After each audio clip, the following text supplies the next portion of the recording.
Bismillahirrahmanirrahim. Assalamualaikum warahmatullahi wabarakatuh. Breaking News kembali hadir di tengah-tengah sahabat semua untuk menginformasikan berita-berita terbaru seputar dunia politik dan info terkini lainnya. Terima kasih banyak bagi sahabat yang sudah mendukung channel ini. Semoga selalu diberikan kelancaran dalam segala aktivitasnya. Amin, amin, ya rabbal alamin. Menteri Pertanian Andi Amran Sulaiman berjanji tidak akan mengimpor beras seiring dengan percepatan target swasembada pangan. Adapun data Badan Pusat Statistik atau BPS menyatakan produksi beras nasional pada 2025 mencapai 33,1 juta ton dan diperkirakan menembus 34 juta ton hingga akhir tahun. Amran Sulaiman mengatakan jumlah produksi beras tahun ini meningkat sekitar 4 juta ton dibanding tahun 2024. Pertanyaannya, di saat stok beras melimpah, kenapa harga beras di konsumen masih naik atau mahal? Berikut tayangannya. Saudara-saudara, bertahun-tahun kita selalu import beras. Bertahun-tahun kita selalu import jagung. Alhamdulillah, tahun ini produksi kita melimpah. Produksi kita jagung dan beras melimpah. Pemirsa, Menteri Pertanian Andi Amran Sulaiman menegaskan Indonesia berhasil menghentikan impor beras tahun ini. Bahkan Indonesia berpeluang menjadi negara pengekspor beras setelah stok pangan nasional dinilai aman. Menteri Pertanian Andi Amran menyampaikan, pemerintah berhasil membangun ekosistem pangan dari hulu hingga hilir. Perbaikan sistem distribusi beras mampu menjamin ketersediaan beras nasional. Amran menjelaskan, tahun 2023, Indonesia masih mengimpor hingga 3 juta ton beras, dan pada 2024 angkanya naik hampir 7 juta ton. Namun, pada 2025, untuk pertama kalinya, Indonesia tidak melakukan impor beras. Bahkan stok pangan nasional mencapai 4 juta ton. Mentan menegaskan, prestasi ini merupakan hasil dari gagasan Presiden Prabowo Subianto dan kerjasama semua pihak. Indonesia tidak hanya bebas dari ketergantungan impor, namun juga memiliki peluang untuk menjadi negara pengekspor beras. Mentan menyebut, keberhasilan Indonesia berhenti impor beras bahkan memiliki peluang untuk ekspor, harus jadi kebanggaan bangsa.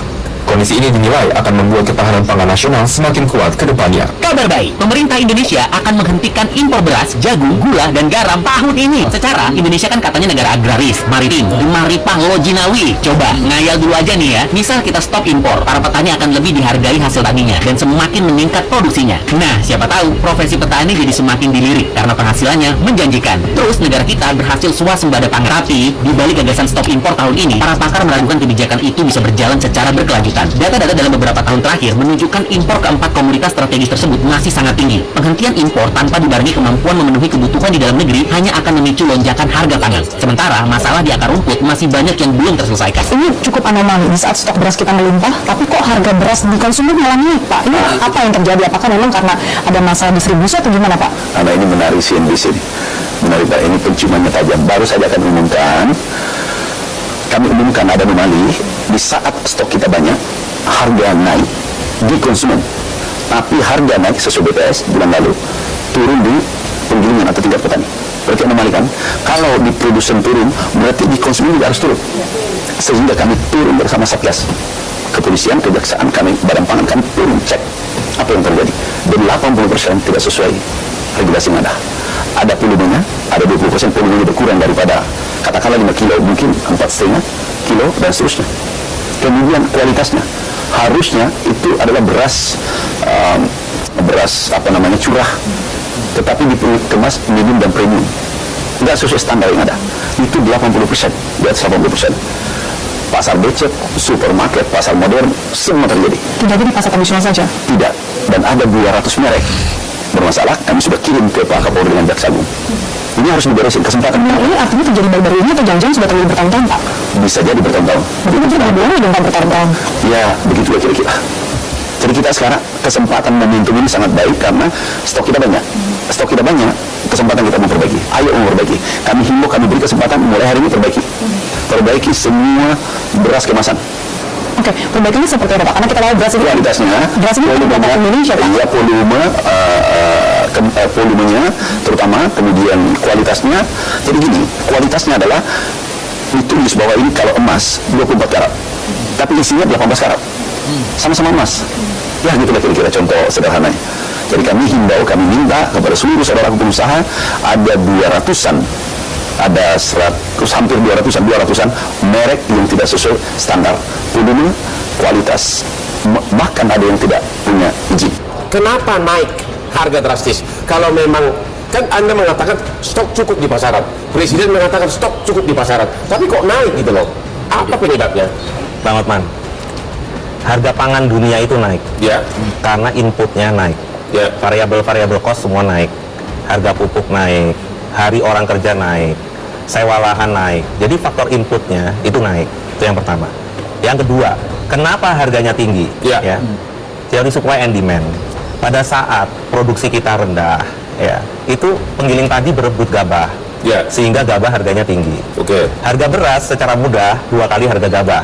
ya, Oke, kalau harga gabahnya 8.000 atau 9.000, ya maka harga berasnya secara mudah 18.000 atau 19.000. ya, Oke, kalau masih Bang Hotman cari dapat dapat beras dengan harga yang di bawah 12.000, itu udah pasti beras bulog. Jadi Menteri Pertanian RI Andi Amran Sulaiman baru saja menerima kunjungan Menteri Pertanian dan Keterjaminan Makanan Malaysia Datuk Seri Haji Muhammad bin Sabu di Jakarta. Dalam pertemuan itu, salah satu topik yang mencuat adalah rencana Malaysia untuk impor beras dari Indonesia. Malaysia yang selama ini mengandalkan berbagai negara untuk memenuhi kebutuhan pangannya, menyatakan ketertarikannya untuk menjadikan Indonesia sebagai salah satu mitra pemasok beras. Hal ini tak lepas dari kesuksesan Indonesia dalam meningkatkan produktivitas pertanian melalui penerapan teknologi mutakhir yang memungkinkan hasil panen mencapai 12 hingga 13 ton per hektar, di mana angka ini tergolong tinggi di kawasan Asia Tenggara. Namun, Indonesia belum membuka pintu ekspor beras ke Malaysia. Menteri Amran menegaskan bahwa saat ini prioritas utama pemerintah adalah menjaga stabilitas pasokan dalam negeri. Dalam konteks perubahan iklim dan dinamika global yang tak menentu, ketahanan pangan nasional tetap menjadi fokus utama. Oleh karena itu, menurut Amran, ekspor beras belum jadi opsi dalam waktu dekat. Meski demikian, kedua negara tetap membuka peluang kerja sama di bidang lain. Malaysia pun secara terbuka menyatakan minat untuk mempelajari dan mengadopsi teknologi pertanian dari Indonesia. Inovasi dalam sektor pertanian, terutama dalam budidaya padi dan aquacultur, dianggap sebagai aset penting yang dapat meningkatkan produktivitas Malaysia sendiri. Pemirsa, kita masuk ke informasi pertama, di mana Presiden Prabowo Subianto merestui Indonesia mengekspor beras ke berbagai negara di dunia. Persetujuan ini diberikan lantaran stok beras di Indonesia mencukupi, sementara ada sejumlah negara yang mendekat Indonesia agar Indonesia mau mengekspor beras. Prabowo menekankan tidak perlu mencari untung besar atas ekspor tersebut. Hal ini menunjukkan Indonesia merupakan bangsa yang bisa membantu dan memberi kepada bangsa lain. Terkait hasil produksi beras yang cukup tinggi dalam 4 bulan terakhir, Prabowo meminta BUMN, TNI, dan Polri untuk mempercepat pembangunan gudang-gudang penyimpanan beras. Dengan perhitungan bahwa kita sudah sangat cukup produksi kita, ada beberapa negara yang sudah mendekati kita. Saya dapat laporan dari Menteri Pertanian, Menko Pangan, beberapa negara minta agar kita kirim beras ke mereka. Saya izinkan dan saya perintahkan kirim beras ke mereka, dan kalau perlu atas dasar kemanusiaan kita jangan terlalu cari untung besar. Yang penting ongkos produksi plus angkutan plus administrasi kembali. Kita buktikan bangsa Indonesia sekarang menjadi bangsa, bukan bangsa yang minta-minta. Kenapa Prabowo terobsesi dengan pangan? Dunia kini jatuh dalam krisis. Negara-negara mulai membatasi ekspor pangan, perang dagang, dan deglobalisasi terjadi. Inilah era proteksionisme, wajah baru dunia.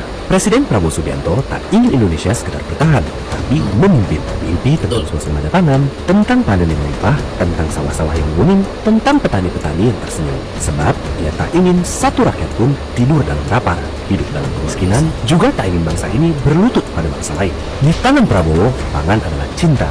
Ia adalah kedaulatan, ia adalah janji bahwa Indonesia tak akan tunduk, tak akan mengemis, karena kita bisa berdiri tegak dengan bangga. Karena kita bisa berdiri tegak dengan bangga di atas tanah kita sendiri.